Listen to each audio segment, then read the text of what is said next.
Hello dear friends, how are you. आज हम discuss करने जा रहे हैं लेक्चर नंबर 5 के अंदर सेक्शन नंबर 14। सेक्शन नंबर 14 हमारे पास पार्ट 1 और पार्ट 2 को डिस्कस कर लिया है। आज हम डिस्कस कर रहे हैं पार्ट नंबर 3। पार्ट नंबर 3 में सेक्शन 14 से सेक्शन 22 तक है। इसमें आज जाता है हमारे पास कौन कौन सी चीज़ें, एक सर्च और इन्वेस्टिगेशन। ठीक है, सर्च करना और इन्वेस्टिगेशन हमारे पास पार्ट जो 3 है मैनपुरी एंड गुटखा एक्ट, इसका पार्ट नंबर 3 हमारे पास किसका काम हमारे पास है। इसमें हमारे पास अथॉरिटीज़ का काम है, पुलिस ऑफिसर के काम है। ठीक है, आइए तो देख लेते हैं हम सेक्शन नंबर 14 क्या कहता है। Power of entry, search, seizure and arrest without warrant. कि एक ऑफिसर के हमारे पास कौन कौन से पावर्स होते हैं। एक एंट्री के होते हैं, किसी की जगह पर कहीं पर भी वो एंटर हो सकते हैं और कहीं पर भी वो सर्च कर सकते हैं। और कोई भी प्रॉपर्टी अगर इसको लगे कि ये डाउटफुल है कि ये हमारे पास property Mainpuri and gutkha act में इस्तेमाल हुई है, तो वो प्रॉपर्टी सीज कर सकते हैं। या फिर कोई ऐसे इंस्ट्रूमेंट वगैरह हो, आ रही बात समझ में, इक्विपमेंट जो कि औजार हों गुटखा और मैनपुरी एक्ट बनाने के, उसको भी सीज कर सकते हैं। और अरेस्ट विदाउट वारंट, और जो भी अक्यूज्ड है इसके अंदर, एक्ट के अंदर जो भी अक्यूज्ड है उसको अरेस्ट कर सकते हैं मगर विदाउट वारंट। ठीक है, इसमें वारंट की ज़रूरत नहीं है, जो कि वारंट कौन हमारे पास इशू करता है, जो मैजिस्ट्रेट वारंट इशू करते हैं कोर्ट। ठीक है, उसकी यहाँ पर ज़रूरत नहीं है। यहाँ पर ये विदाउट वारंट अरेस्ट कर सकता है। ठीक है, विदाउट वारंट, इट मीन्स ये हमारे पास क्या है, कॉग्निजेबल ऑफेंस है, जो कि नॉन बेलेबल है और नॉन कंपाउंडेबल है। तो आइए इसको हम स्टडी इसकी कर लेते हैं। Section number 14, section number 14 subsection 1। Section number 14 section number 14 subsection 1 क्या बात करता है। Where an officer not below the rank of sub inspector, कम से कम वो सब इंस्पेक्टर होना चाहिए। ठीक है, इसकी जो हमारे पास इन्वेस्टिगेशन कौन करेगा, सब इंस्पेक्टर करेगा, कांस्टेबल नहीं करेगा। इसका आईओ कौन बन सकता है, सब इंस्पेक्टर बन सकता है। ठीक है, या फिर उसके बराबर का कोई भी अथॉराइज्ड ऑफिसर हो। ठीक है, अथॉराइज्ड ऑफिसर हो। ठीक है, जो कि हमारे पास होम डिपार्टमेंट अपॉइंट करते हैं, अथॉराइज करते हैं। सेक्शन नंबर 19 के अंदर, सेक्शन नंबर 19 के अंदर कौन 18 के अंदर, सेक्शन जो 18 के अंदर अपॉइंट होते हैं, अथॉराइज होते हैं बाय द होम डिपार्टमेंट। जहाँ तक बात क्लियर है। उसके बाद चलते हैं believes on a credible information. दो टाइप्स की इंफॉर्मेशन होती है, एक होती है स्पाई।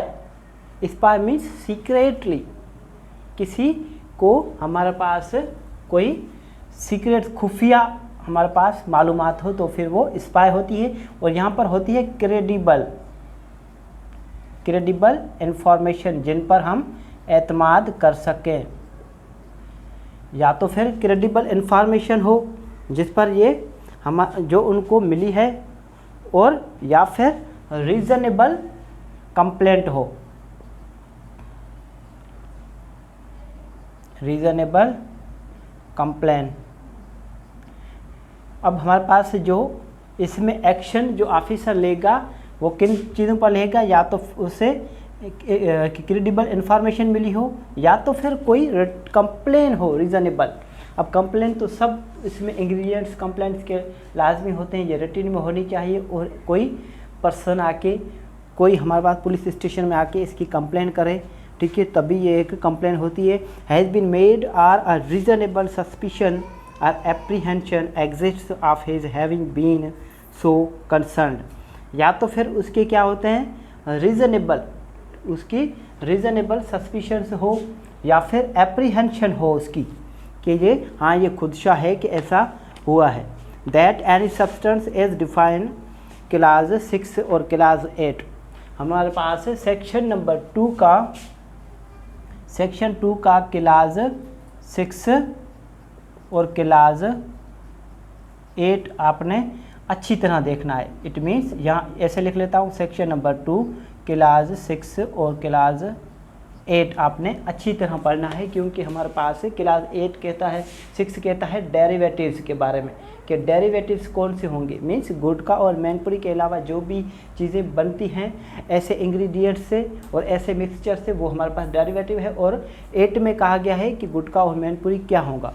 ठीक है, यहाँ तक बात क्लियर है। इसके बाद चलते हैं हम section 2 in respect of which an offence punishable under this act has been committed. Means इसके रिस्पेक्ट में हमारे पास गुटखा मैनपुरी या फिर उससे अलावा ऐसी ही चीज़ें उसका है डेरिवेटिव्स कोई बना हो और इसका हमारे पास खुदशा हो कि वो चीज़ वहाँ पर बनी है। ठीक है, मीन्स वो ऑफेंस कमिट हुआ है इस एक्ट के तहत, तो फिर क्या होगा। Is kept or concealed in any building. Means जो एक्ट हुआ है वो कहाँ पर रखा गया है, कंसील्ड किया गया है।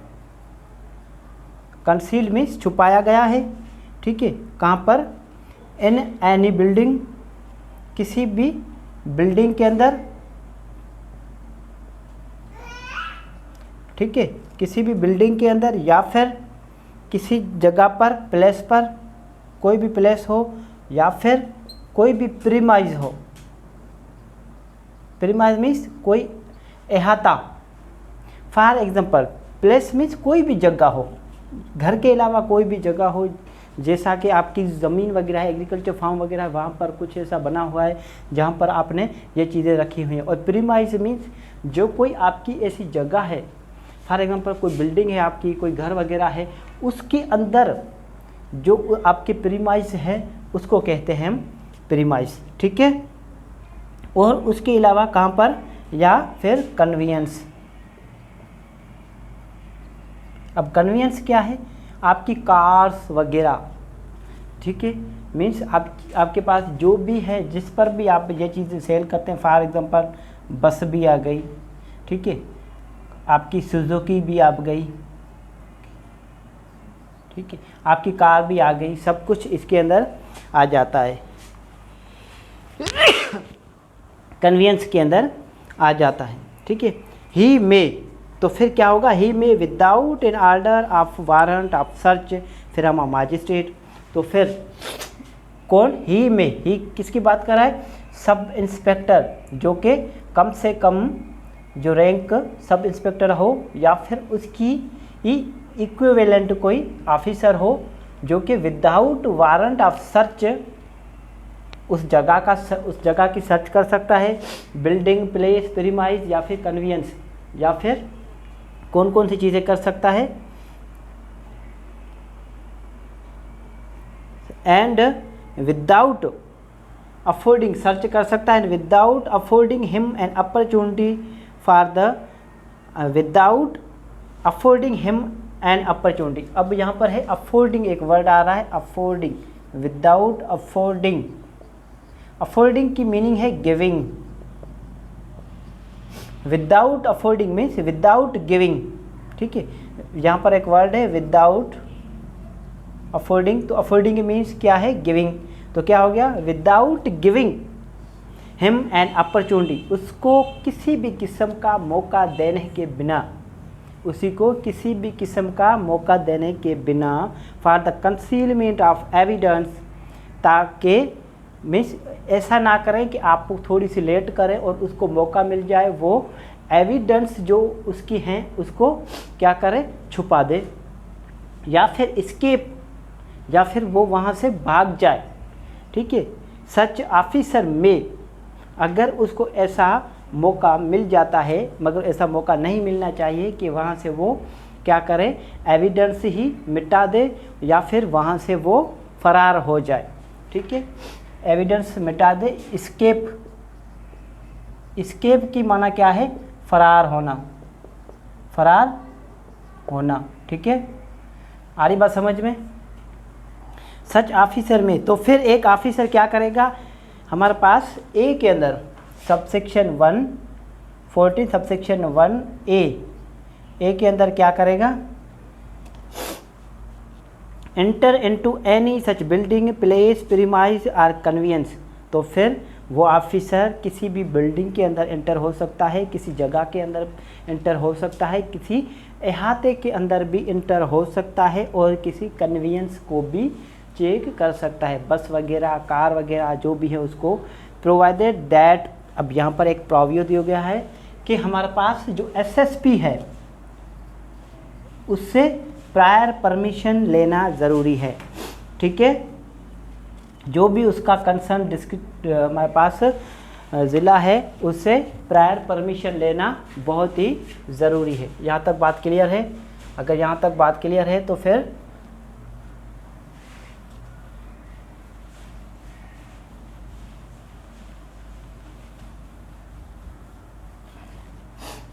प्रायर परमिशन लेना एसएसपी से ज़रूरी है, ठीक है। और नंबर बी पर क्या कह रहा है, नंबर बी में कहता है ब्रेक ओपन डोर्स, दरवाजे खोल सकता है, दरवाजे तोड़ सकता है, ठीक है। एंड विंडोज़, और खिड़की भी तोड़ सकता है। For his liberation remove any other obstacle to such entry in case of resistance. किसी भी किस्म की कोई भी रुकावट आ जाए तो फिर वहाँ पर ये उसकी अपनी आज़ादी के लिए, मीन्स फॉर एग्जांपल कोई ए है, इंस्पेक्टर है, ठीक है, सर्च कर रहा है हमारे पास एक्स के घर का। अब यहाँ पर ये एक्स का क्या है, ये एक्स का घर है, ठीक है। हमारे पास ये यहाँ पर खिड़कियाँ है, ये इसका गेट है, ठीक है। तो फिर ए क्या कर सकता है, अगर एक्स ए को लगता है कि ए हमारे पास एक्स जो है वो इस घर में है, तो फिर ए जो है इंस्पेक्टर, पुलिस ऑफिसर या इन्वेस्टिगेशन ऑफिसर, ये इनको दरवाज़ा तोड़कर अंदर एंटर हो सकता है और इनको अरेस्ट कर सकता है, ठीक है। अब चाहे दरवाज़ा तोड़े चाहे खिड़की तोड़े, इनको पावर दिया गया है। इसके बाद चलते हैं सी पर। सी में क्या कहता है, सी में कहता है seize such substances and other materials used in manufacture sale and purchase thereof and any other article which he has reason to believe to be liable to confiscation and any document or other article which he has reason to believe may furnish evidence of commission of an offence punishable under this act।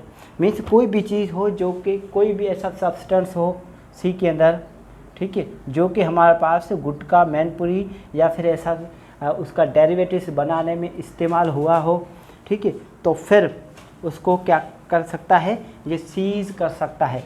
Seize में समझते हैं ना आप, पहले मैं आपको बता चुका हूँ कि सीज मीन्स किसी चीज़ को जब्त करना, अपने पोजीशन में लेना। आ रही बात समझ में? यहाँ तक बात क्लियर है? या फिर उसके अंदर कोई भी ऐसा डॉक्यूमेंट्स या आर्टिकल्स आ जाए जो कि ये हमारे पास इन्वेस्टिगेशन ऑफिसर है वो एज एविडेंस आगे पेश कर सके कि हाँ ये एविडेंस है, इस एविडेंस से लगता है कि हमारे पास ये ऑफेंस कमिट हुआ है, ठीक है। यहाँ तक बात क्लियर है? और उसके बाद चलते हैं डी पर।